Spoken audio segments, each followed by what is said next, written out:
Good morning, Asia. Good evening, America. You're watching World DNA with me, Raisha Sehgal. And I'm Hemkor Soran. On the show today, a coalition of the French left. It's won the most seats in the French parliamentary elections, beating back a far-right surge, but of course, failing to win an all-out majority. The outcome, it's left France facing the prospect of a hung parliament.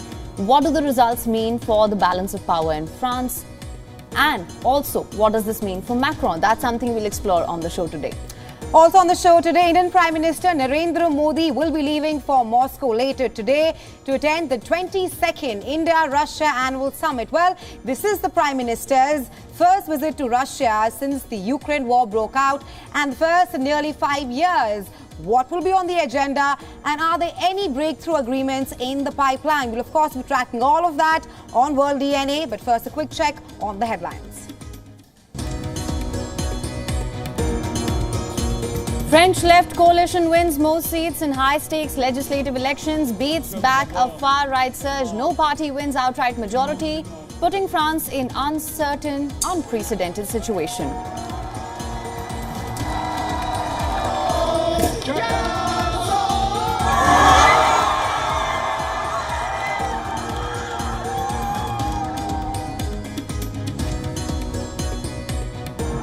French demonstrators clashed with riot police in Paris on Sunday evening after first prediction results from France's parliamentary election were announced.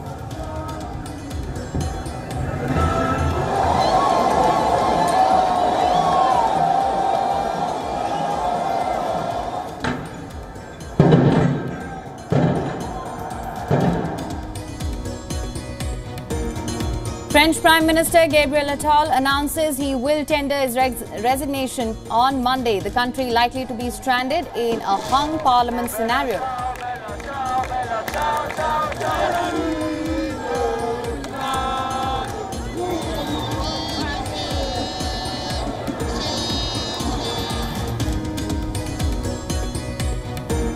Prime Minister Modi is set to begin two-day visit today to hold 22nd India-Russia Summit to review ties between New Delhi and Moscow.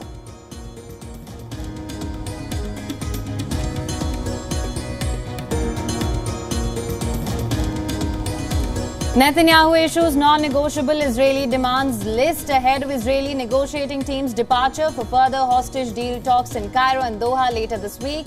List includes guarantees that Israel could resume fighting.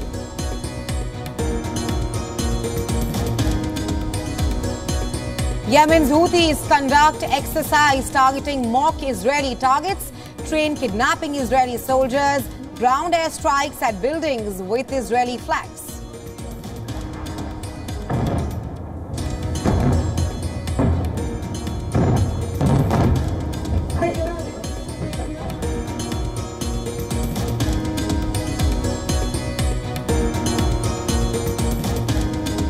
Several Democrats dial House Minority Leader Hakeem Jeffries say President Joe Biden needs to step aside from the 2024 campaign.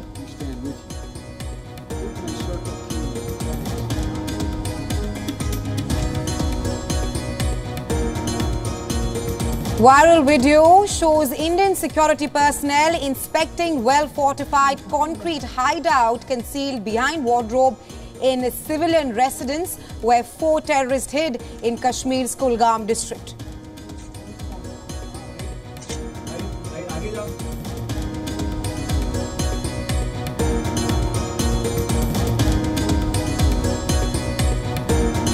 Flood in India's northeastern state of Assam claims 8 more lives in the past 24 hours. Death toll climbs to 66. Flood situation still critical in some districts.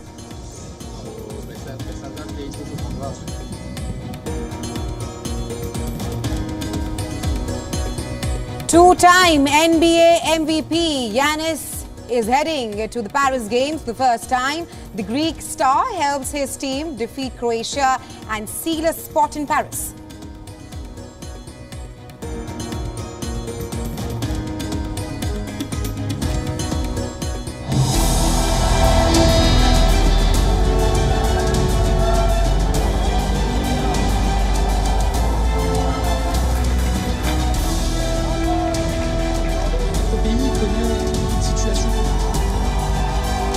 Ça fait plaisir.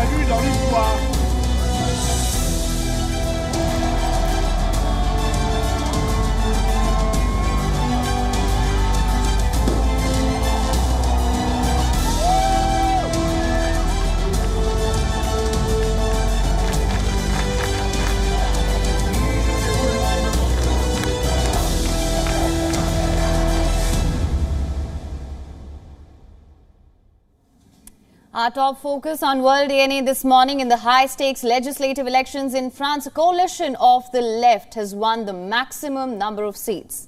Right, Haim, beating back the far right and the centrists. Well, the outcome has left France facing the prospect of a hung legislature.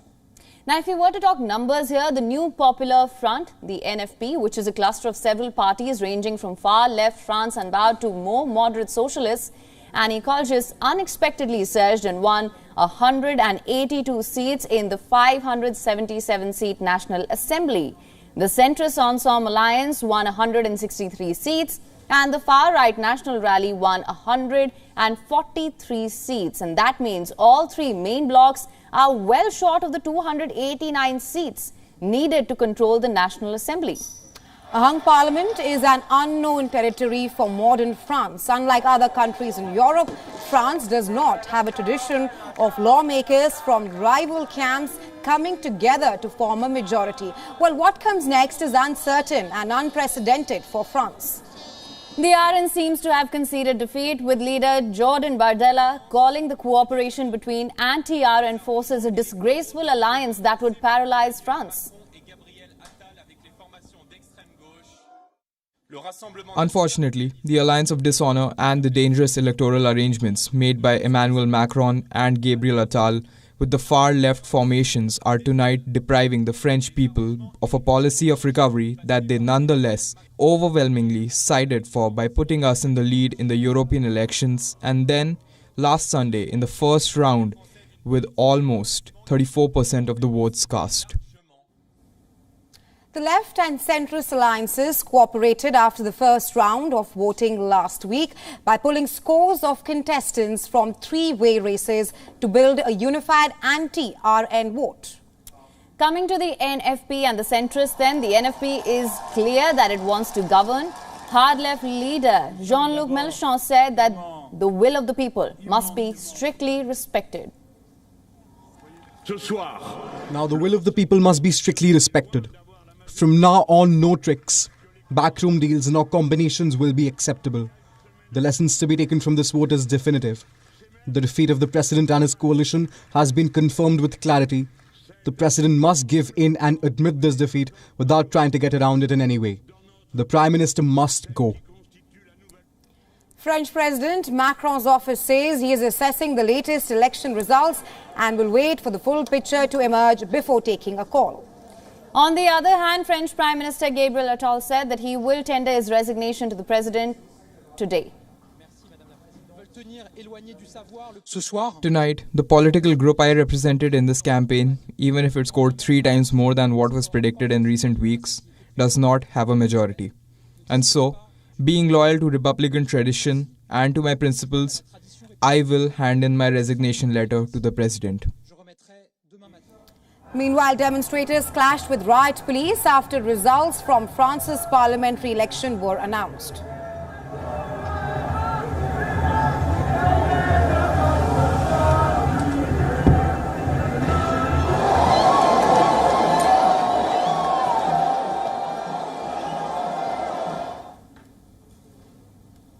And as we mentioned, this is uncharted territory for France. What happens next? To discuss this, we're now being joined by Stephen Golub, international affairs expert from California. Sir, thank you so much for joining us on World DNA. Always a pleasure to have you. Good to be here. Sir, a hung parliament, those are the prospects that France faces at the moment. The results saw the new Popular Front gain a comfortable lead. Of course, the obvious question is, what happens next? Great question. I don't think anyone knows for sure. With all three of these major blocs aligned against each other, and at least two of the leaders of the four parties constituting the leftist bloc saying that they won't align with Macron, we could be seeing months of political paralysis. More positive options or possibilities are maybe a technocratic government being set up with a limited agenda for the time being, or maybe despite those vows of not aligning or cooperating with Macron, at least some on the left do decide to align with him and his centrist bloc to try to form a government, although at the moment that doesn't seem like it's in the cards. Mr. Golub, for further assessment, do you think that the results that we've seen today with the resurgence of far left in France, was that a vote against the far right or for the left-wing alliance? I would think it's a vote primarily against the far right. As you may know, both the right, the leftist and the central blocs cooperated electorally, not running candidates against each other, because they saw this they both saw this danger of the far right rising to power with all that it could mean for domestic policy, foreign policy, fascistic elements in the right. So I'd say it's more a matter of their cooperating against the far right. If I may, one other brief observation I want to offer is that taken together with results in some other countries over the past couple of years and even weeks and months, the notion of a worldwide wave of far-right parties dominating has dissipated somewhat. Not everywhere, but you've seen far-right parties or leaders losing or being weakened over the past couple of years, starting with Brazil, but also in Poland, more recently elections in Hungary and Turkey, now France, the United Kingdom. I wouldn't say the far right was weakened, but you did have a center-left Labour Party being dominant in the results. And even in Iran, a different kind of far-right party, very, very far-right Islamist party, very, very fundamentalist, losing, or a candidate for president losing there to a more reformist candidate. So that wave of far-right victories, if it hasn't crested, at least perhaps it's dissipated somewhat. Right, sir. Now, of course, another pertinent issue here. How do you see the results in the French parliamentary elections, of course, influencing the war in Ukraine, global diplomacy, Europe's economic instability? Well, in terms of the war in Ukraine, you have this ironic result, whereas a decade ago, the left might have sided with Russia against Ukraine or been more sympathetic to it.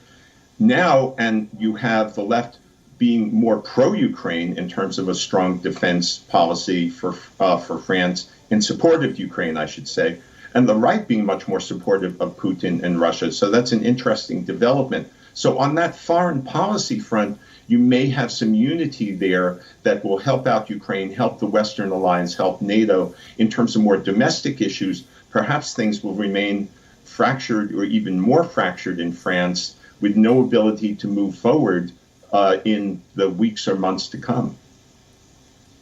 Right, Mr. Golub, thank you so much for joining us on World DNA with your insights on French parliamentary elections. Thanks for having me.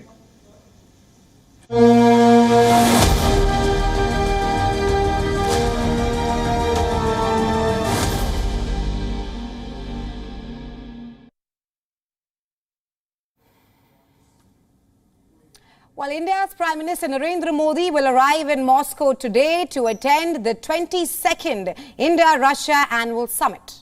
He is scheduled to meet Russian President Vladimir Putin on Tuesday. This is also Prime Minister Modi's first visit to Russia since its invasion of Ukraine, an issue on which New Delhi has maintained a neutral stance. It also comes at a time of growing Russia-China closeness. The two-day visit is aimed at assessing bilateral ties between the two countries, including key areas like defense, investment, energy, cooperation, education and culture. As per the Kremlin, the leaders will partake in both restricted talks as well as the one involving delegations. India's External Affairs Minister Dr. S. Jaishankar has said that trade ties will be at top of the agenda.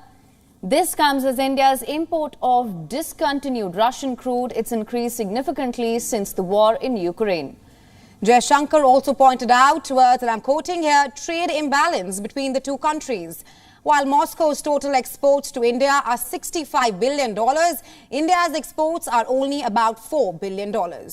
India's Foreign Secretary Vinay Quatra has revealed that New Delhi is looking to expand export across various sectors, including farm products, technology, pharmaceuticals and services. As per India's Foreign Ministry, Prime Minister Modi will reach Moscow by today afternoon, following which President Putin will hold a private dinner for the Indian leader, where they are expected to discuss regional and global issues of mutual interest. On Tuesday, Prime Minister Modi will have an in-person interaction with the Indian diaspora in Russia. Later in the day, he will also lay a wreath at the tomb of unknown soldiers. a war memorial for unidentified Soviet soldiers from World War I. Well, he will then visit Russia's state-owned nuclear energy facility, Rosatom, followed by a restricted meeting with the Russian President Vladimir Putin. Although India and Russia have held annual summits since 2000, none have been held since President Putin visited New Delhi in 2021. Prime Minister Modi will also talk about the Indians who were, and I'm quoting here, misled into joining the Russian army in its war against Ukraine. The Prime Minister is expected to demand an earliest discharge of these people from the Russian military. Earlier in May, Indian police arrested 4 Russian nationals involved in luring Indian people to Russia over lucrative job offers. Till now, at least 4 Indians have been killed amid the ongoing Russia-Ukraine war. Meanwhile, the Kremlin press secretary Dmitry Peskov has said that the West, I'm quoting here, closely and perhaps jealously watching the visit, adding that the press secretary said that Russia-India relations are at the level of strategic partnership.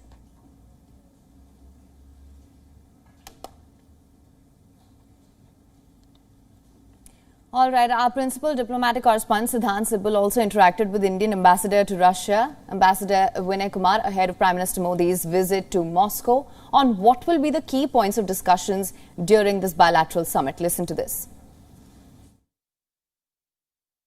Sir, India-Russia relationship are said to be a constant at a time when the world is changing very fast, and it has a history, a glorious history of 70 years. Now, essentially, if you can sum up the current status of relationship, if you can characterize the relationship for our viewers ahead of this very important visit of the Prime Minister. A special and privileged partnership which is growing stronger. If we see in last few years, our trade relations have expanded significantly, while other dimensions of the relationship have maintained their momentum. So I would say that the relationship which we have, what we say time-tested, is actually growing stronger, and we are working constantly to make it even more strong and more deep, given that Russia remains a very important partner for us. Important partner. There are several pillars to this relationship. Defense, energy are one of the 2 pillars of this relationship. What can we expect in terms of the conversation during Prime Minister's visit? I know we can't prejudge the conversation, but essentially in terms of how there will be more convergences in this specific area when it comes to defense, when it comes to energy as well. These are the 2 important areas of cooperation, but there are other dimensions of trade and economic relations which will be touched upon. Connectivity is a very important pillar of the relationship. Science and technology, the academic exchanges, cultural relations between the countries, and people-to-people ties. So we are going to have a set of very diverse issues and very comprehensive in nature. So I would not restrict it only to 1 or 2. I would say that looking comprehensively, the agenda would be covering all these areas of multifaceted relationship that we have. With video journalist Neeraj Patel, Siddhant Sibal for WION at the Indian Embassy in Moscow. And now shifting our focus to continuous coverage of the ongoing Israel-Hamas war. Amid hopes of a ceasefire deal in Gaza, Israeli Prime Minister Benjamin Netanyahu has said that the deal should allow Israel to resume fighting until its objectives are met. This comes after Hamas approved a US proposal for a phased ceasefire deal, dropping a key demand for a complete end to the war. However, Hamas still wants written guarantees from mediators that Israel will continue to negotiate a permanent ceasefire deal once the first phase goes into effect. The apparent compromise was expected to deliver the first pause in fighting since November, set the stage for further talks on ending the war and free Israeli hostages held in Gaza. After Hamas's statement, talks over the US plan were expected to restart. 5 days after the approval, Hamas officials have said that they are still awaiting Israel's response. Netanyahu was scheduled to hold consultations on Sunday on the next steps, but his statement has hindered the deal's momentum yet again. Netanyahu has said that the plan has been agreed on by Israel and it will allow the return of hostages without infringing on other objectives of the war.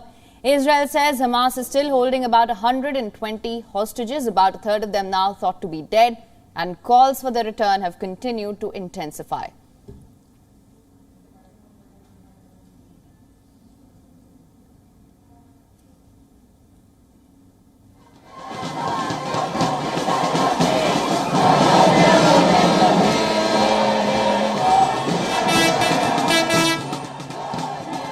As Sunday marked 9 months since the start of the war on October 7th, thousands of Israeli demonstrators gathered outside Netanyahu's private home in Jerusalem.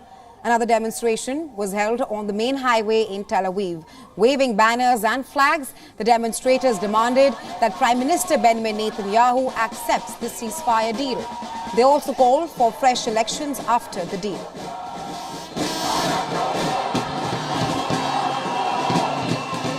We came here today to get our voices heard. We want to say that we want our brothers and sisters that are hostage in Gaza back home. We want this crazy, insane war to end. We want elections now so we have a new leadership that really cares about us. Meanwhile, there has been no let-up in the offensive in Gaza. Israeli forces have issued new evacuation orders in several districts of Gaza City. The move led to the displacement of dozens of families.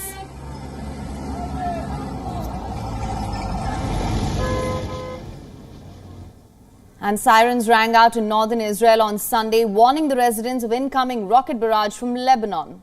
This as the Israeli military said that the Lebanese Hezbollah group fired 2 large projectiles into northern Israel. The Hezbollah group said that it fired dozens of rockets, drones targeting Israeli military bases and sites in the eastern area. The Lebanese group claimed that it also hit Israel's Nimra military base with Katyusha rockets. According to Hezbollah's statement, this base is one of Israel's key military bases in the northern region. Israeli officials say the attacks resulted in 1 civilian being injured in the region. Hezbollah has also claimed a drone attack on Mount Hermon in the Israeli-occupied Syrian Golan Heights, where Israel has a key surveillance center, although it has hit other areas in the region repeatedly. Hezbollah said that this was the first time it has struck the military target that is at the highest elevation in the territory. Israel has key surveillance, espionage and air defense installations on Mount Hermon. It overlooks the Syrian capital and serves to monitor Syria, Iraq, Jordan and parts of Saudi Arabia. Earlier, the IDF said that 2 anti-tank missiles were launched from southern Lebanon, an area which is close to northern Israel. Hezbollah claimed that its attacks are in retaliation to an Israeli strike on eastern Lebanon, which killed a Hezbollah member. The conflict between the Iran-backed Hezbollah group and Israel has been gradually intensifying for months. The escalating violence has raised fears of an all-out war between Israel and Hezbollah, who last had a fierce face-off in 2006. On another front, images released by Yemen's Houthi rebels showed military exercises to attack mock Israeli and British targets. The exercise, named Al-Tufan, or the devastating flood maneuver, included training to attack mock sites using drones, artillery units, snipers and armored corps.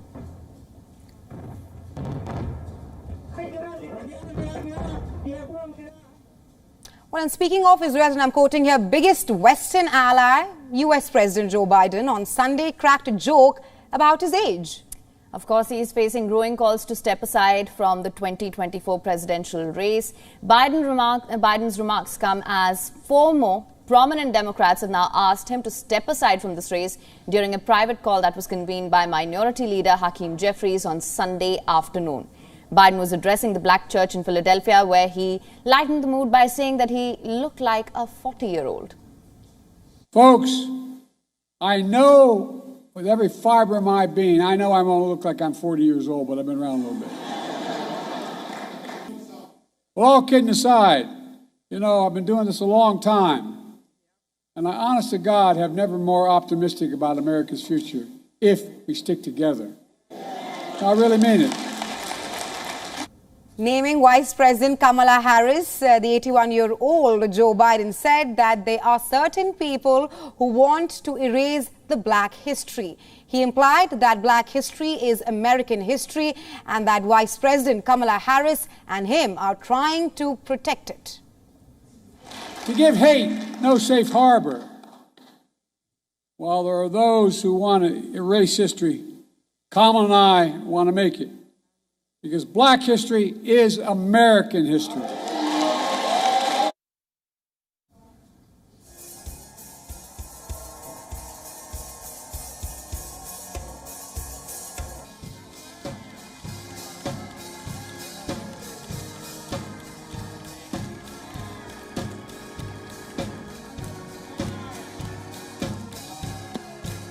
We affirm our faith in repentance and salvation.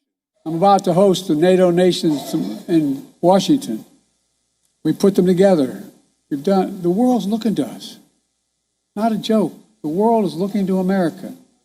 Not to carry their burden, but to lead their hopes. Ladies and gentlemen, I'm going to be inclined to go on longer than I should here, so I'm not going to. The Bishop of the Church, Louise Felton, defended Biden's presidential bid. During the congregation, Bishop Louise Felton rebuked the attacks on Joe Biden regarding his stammering and health concerns without mentioning Donald Trump. He accused Republican candidate of spreading lies and that his lies remain unchallenged. Biden is facing growing calls to end his re-election bid after subpar debate with Republican rival Donald Trump.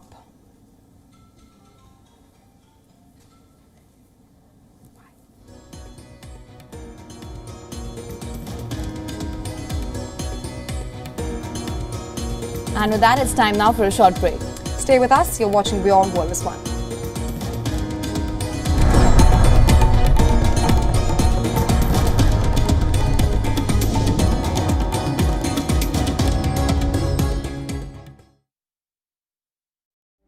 Namaste. Hello, friends. We did Dr. Subhash Chandra show, popularly known as DSC show, for 4 years, from August 2014 to August 2018. 28 states of Bharat. Of course, we reached out to all of you in 190 countries across the world. The show was very successful. Each episode was being watched by almost 25 million people every week. For past 6 years, the demand of the show has never died down. People write to us, people ask for the show to restart again. Hence, we are beginning the show once again on All Z Network, also on WION, which is the global network channel from India. Again, thank you for your love and affection. See you soon at Subhash Chandra Show.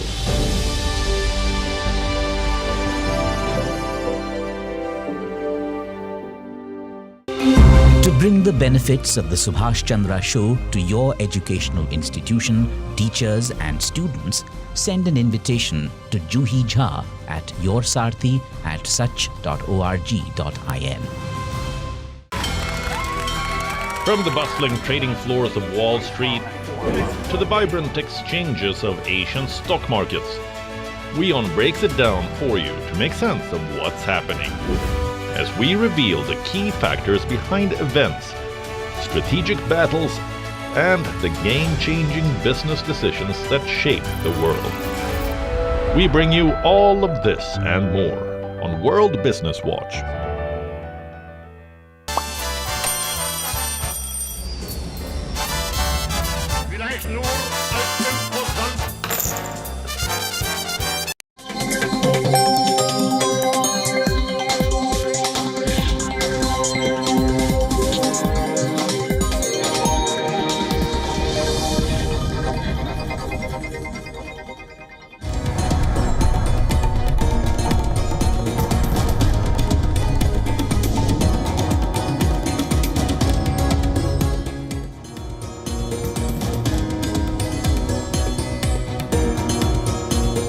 Welcome back to World DNA. Thank you so much for staying with us.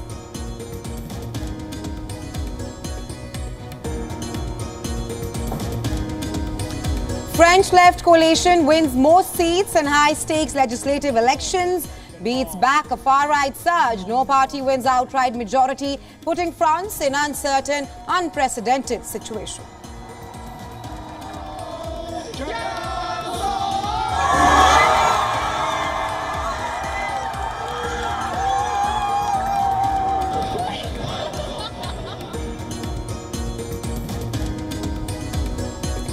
French protesters clash with riot police in Paris on Sunday evening after first projected results from France's parliamentary election were announced.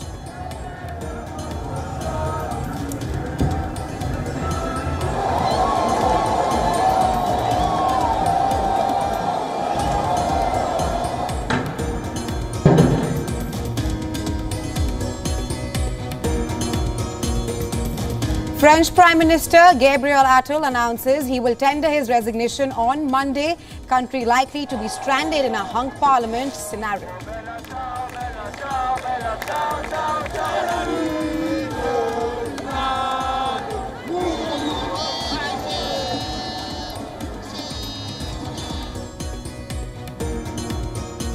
Prime Minister Narendra Modi is set to begin two-day visit today to hold 22nd India-Russia summit to review ties between New Delhi and Moscow.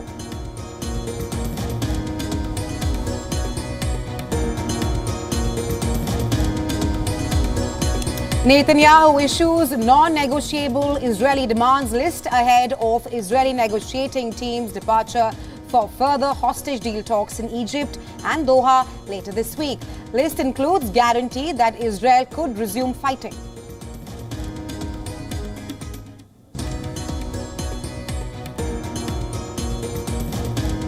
Yemen's Houthis conduct exercise targeting mock Israeli targets, train kidnapping Israeli soldiers, ground air strikes at buildings with Israeli flags.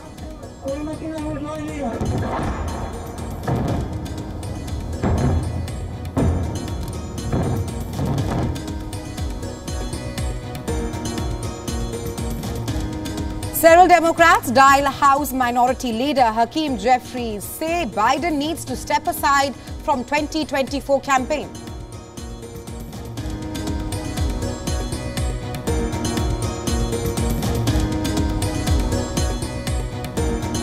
Viral video shows Indian security personnel inspecting well-fortified concrete hideout concealed behind a wardrobe in civilian residence where 4 terrorists hid in Kashmir's Kulgam district.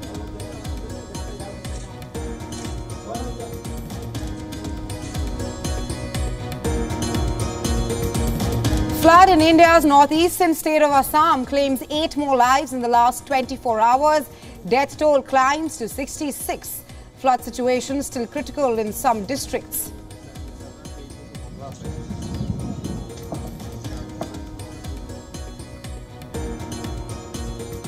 Two-time NBA MVP Giannis Antetokounmpo is heading to the Olympics for the first time. The Greek star helps his team beat Croatia and seal a spot in Paris.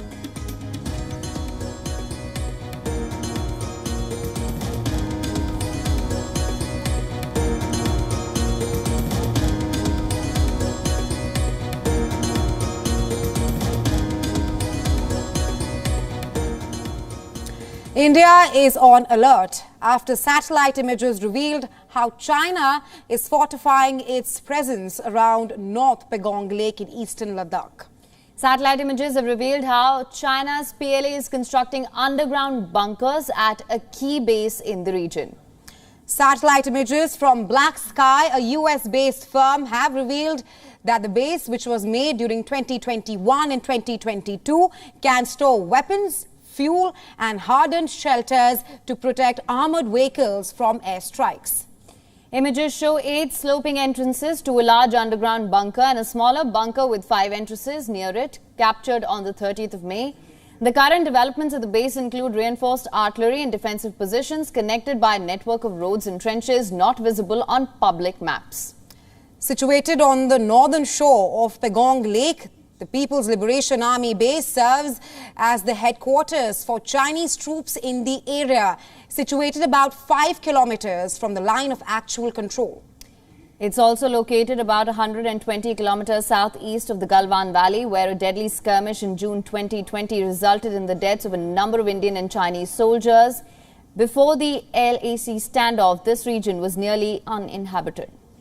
In response to Chinese armored deployments in eastern Ladakh, India has now unveiled its lightweight battle tank Zarowar, which was made in a record time of under 2 years. Until now, India's heavy battle tanks struggled in high altitudes. The new 25-ton tank made by DRDO and L&T is set to counter Chinese light battle tanks. The Indian Army has placed orders for 59 such tanks to counter the Chinese threat.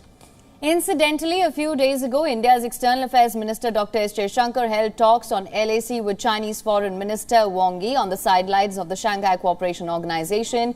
Both leaders stressed on the importance of resolving the boundary issues that have frozen ties between them for the past 4 years.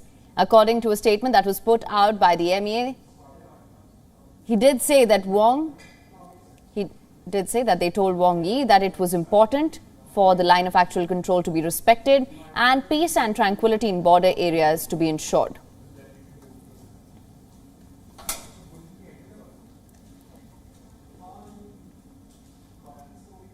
A deadly lineup of weapons is stationed on both sides of the India-China line of actual control as India-China tensions further increase. But even as India has stood up to the Chinese threat, there's one gap that India had to plug urgently. We're talking about light battle tanks, and DRDO's newly introduced Zorawar tanks marks a big shift. Here's why they matter. The mainstay of the Indian battle tank fleet, the Russian origin T-72 series and T-90 series. The Indian Army calls the T-72 Ajaya and the T-90 Bhishma. Each weighs in excess of 43 tons. They have a powerful main cannon, a machine gun, heavy armor protection and the capability to fight under various conditions. However, in the mountains of Ladakh, India has been facing a different kind of challenge.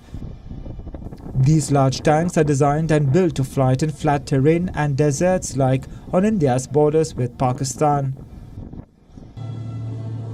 China has deployed light tanks against India. This gives China a clear advantage. China's light tanks are the ZTQ Type 15 and the ZTZ-99A. These light tanks offer a great deal of the agility in high-altitude operations. All these years, this is a capability that India has lacked. That changes with the Zorawar. The Indian indigenous light tank, jointly developed by the government-run Defence Research Development Organisation or DRDO and a private conglomerate, is designed and developed to operate in conditions like in eastern Ladakh. The tank has a 105mm main gun made by Belgian firm John Cockerill. The 25-ton tank is powered by a US origin Cummins engine that is made in India. The light and nimble Zorawar is meant to serve in combat, surveillance and communication roles. It has the much-needed rapid response capabilities in Ladakh and beyond. As sudden threats emerge, it can be repositioned immediately.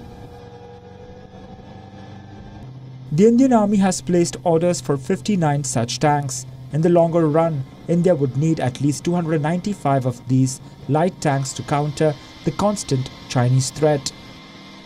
However, India's big challenge remains in scaling up manufacturing to meet pressing demands on the border. With Siddharth MP, Bureau Report, WION World is One.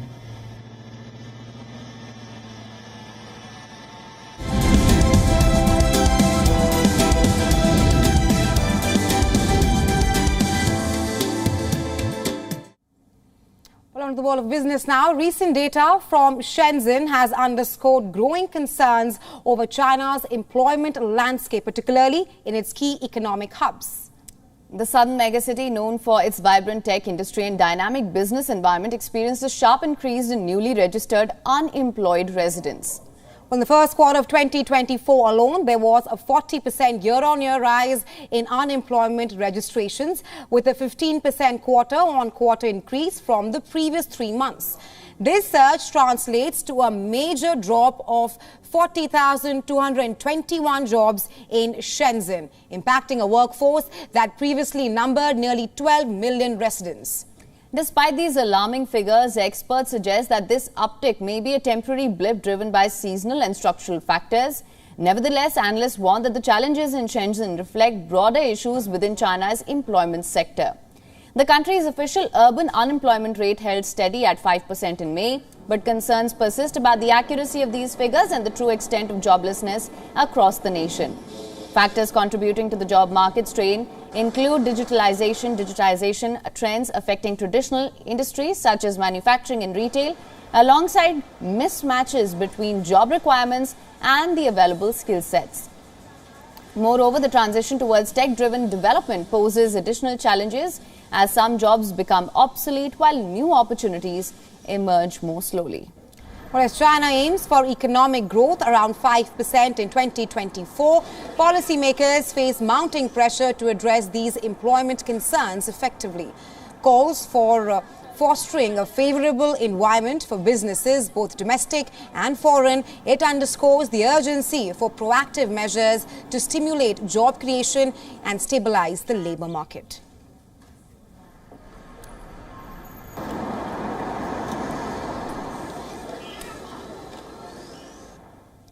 Well, ahead of the upcoming India-Russia annual summit in Moscow, Prime Minister Modi and Russian President Vladimir Putin are prioritizing solutions to strengthen bilateral trade amidst global economic sanctions. Now, key initiative involves establishing efficient payments mechanisms following Russia's exclusion from the SWIFT banking system, which has underscored the need for an alternative transaction channel. Reports indicate that Modi and Putin will explore using national currencies for transactions, RuPay cards in Russia and MIR cards in India. Despite challenges posed by sanctions, bilateral trade surged to $65.7 billion in the previous fiscal year, marking a 33% increase. Both nations are keen on advancing a bilateral investment treaty and finalizing a free trade agreement with the Eurasian Economic Union led by Moscow. Efforts are also underway to enhance Indian exports to Russia, particularly in sectors like agriculture, manufacturing, pharmaceuticals and services. However, certain sectors in Russia, despite being in high demand, face scrutiny due to Western sanctions. Moreover, discussions are progressing on the operationalization of the Chennai-Vladivostok maritime route, aimed at boosting connectivity and trade between the regions. This initiative aligns with India's strategic outreach to the Russian Far East, which was strengthened by a $1 billion line of credit announced during Modi's visit to the Eastern Economic Forum in 2019. The summit scheduled for July 8th to 9th is expected to further solidify the strong personal rapport between Modi and Putin, culminating in strategic discussions aimed at deepening bilateral ties amid evolving global economic dynamics.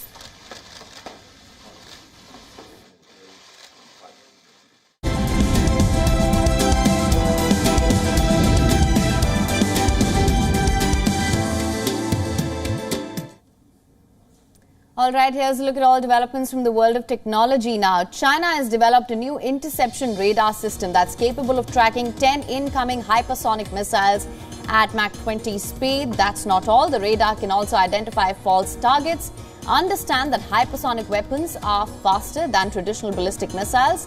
They travel 5 times faster than the speed of sound, with a 99.7% success rate in measuring ultra-high-speed objects and a 600-kilometer detection range. The new Chinese radar system is the first of its kind across the globe. Artificial intelligence technology is evolving at a rapid pace. This is the latest. Researchers from Radboud University in the Netherlands have created an AI system that can create images of what someone is looking at. The system creates the images based on the recordings of the person's brain activity. Using AI, the system selects and decides which part of the brain to examine.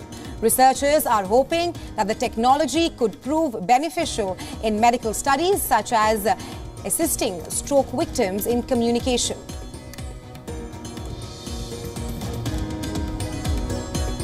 The 2024 World AI Conference has set a new record. Held in China, the event witnessed more than 300,000 visitors and around 1.9 billion people joining online.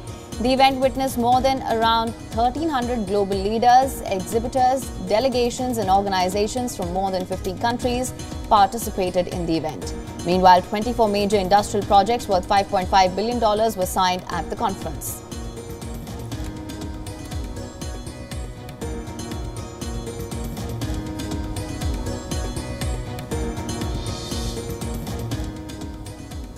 Well, Haim, the idea of life existing elsewhere in the solar system has always captured the imagination of mankind. Of course, for many years, Mars has been considered the ideal candidate by scientists to set up a future space colony. And recently, a 4-member crew was welcomed with an applause at NASA's Johnson Space Center in Houston, Texas, after completing their 1-year stay in a simulated Mars habitat to study and conduct experiments. As a part of the first crew health and performance exploration analog mission, what an awesome day. The team of Kelly Haston, Anka Selrio, Ross Brockwell and Nathan Joan ventured to their 3D printed habitat back on June 25th, 2023. During the 1-year stay, the crew they were subjected to simulated life and resources limitation. This includes growing vegetables on the red planet, going on Mars walks and also handling communication delays with Earth.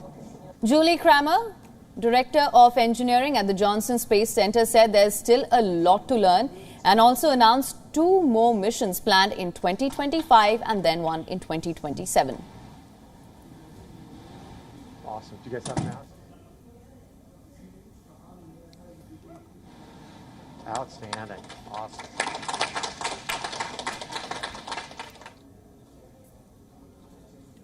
Stay tuned for CHAPEA Mission 2, which will happen next year, and CHAPEA Mission 3, which will happen in 2027. We still have a lot left to learn, and we hope you'll join us on our journey. Please join me once more in welcoming CHAPEA Mission 1 crew home.